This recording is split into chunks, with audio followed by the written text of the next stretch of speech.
वर्षाको विरोधରେ ଜାତୀୟ ଆକ୍ଷେପ ଅଭିଯୋଗରେ ନୂଆ ଟ୍ୱିଷ୍ଟ ମାମଲା ଖାରଜ କଲେ ହାଇକୋର୍ଟ। କଟକ ଅଲିଉଡ ଅଭିନେତ୍ରୀ ବର୍ଷା ପ୍ରିୟଦର୍ଶନୀଙ୍କ ବିରୋଧରେ ହୋଇଥିବା ଜାତୀୟ ଆକ୍ଷେପ ଅଭିଯୋଗ ମାମଲାରେ ଆସିଛି ଏକ ନୂଆ ଟ୍ୱିଷ୍ଟ।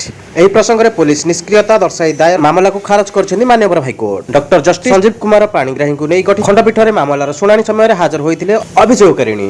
ଏଥିସହ ନ୍ୟାୟାଧୀଶଙ୍କ ପାଖରେ କ୍ଷମା ପ୍ରାର୍ଥନା କରିବା ସହ ମାମଲା ପ୍ରତ୍ୟାହାର ପାଇଁ ନିବେଦନ କରିଥିଲେ। ଆବେଦନକାରୀଙ୍କ ନିବେଦନ ଅନୁଯାୟୀ ହାଇକୋର୍ଟ ଏହି ସମ୍ପର୍କିତ ମାମଲାକୁ ଖାରଜ କରି ଶୁଣାଣି ଶେଷ କରିଛନ୍ତି।